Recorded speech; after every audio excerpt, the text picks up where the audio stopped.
The world of aviation security will never be the same as it was prior to the terrorist attack on the Twin Towers on September 11, 2001. That morning changed American life forever. The way we think, the way we shop, the way we work, and most of all, the way we fly. Even with all the heightened security, it's no safer to fly now than it was before September 11, 2001.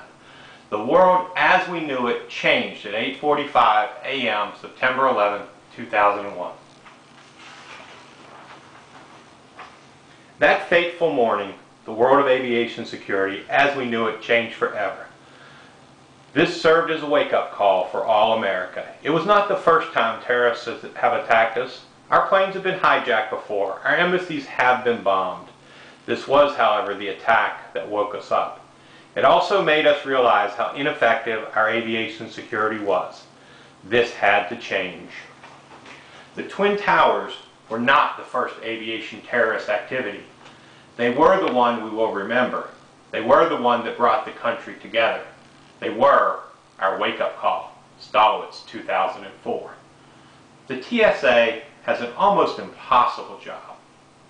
The terrorist threats can come from anywhere.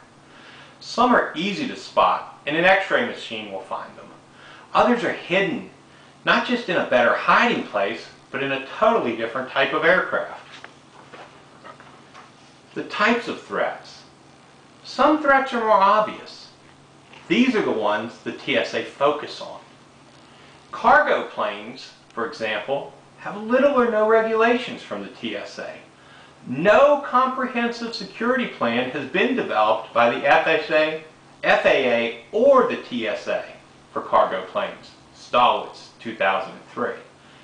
The changes that were made after September 11, 2001.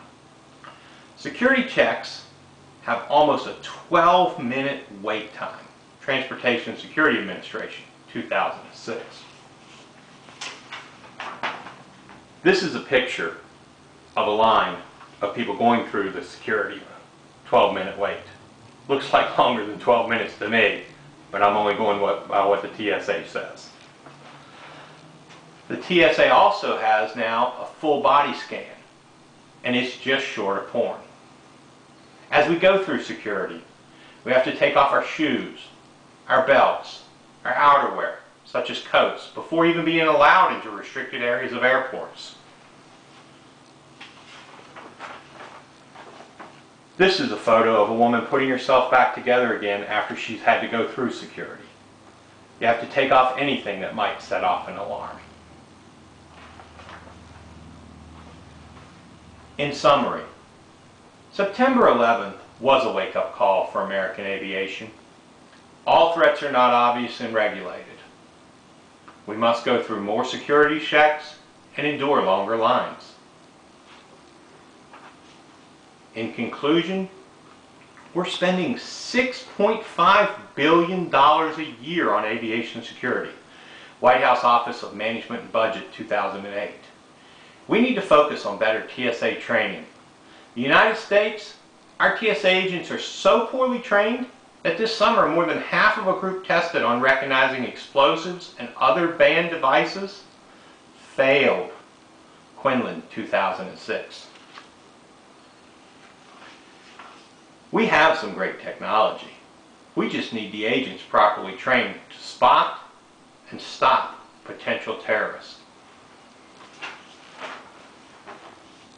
This is a photo of what airport security could come to if we just let TSA go unchecked without giving them better training. September 11, 2001 served as a wake-up call, Stolowitz 2003, to aviation security as we know it. The Twin Towers were not the first aviation security attack. The world of aviation security has changed forever. Even with all the heightened security and the money we spend on security, we are no safer now than before September 11, 2001. Are there any questions? Yes. Why do you feel we are not any safer now? Great question. None of the research has shown that any proof that we're any safer now than prior to September 11, 2001. In fact, several of the articles had the authors sneaking items past security just to get a story. And if an article writer can sneak an article past security, I'm sure a terrorist can. Any other questions? So what would you do different if you were in charge of the TSA? I think I would focus my money on training and better personnel. Great Britain, for example, has a task force that reads behavior, and they've already stopped a major terrorist attack without any expensive equipment. Do you feel we will ever go back to the days of little or no airport security checks? Unfortunately, no. The reason is the political fallout would be too great if we ever were attacked again, if we had stopped the screenings now, and no one in politics is willing to take such a risk. I do thank you folks for coming today and listening to my presentation on aviation security. Bill Panebianco, Western Governors University.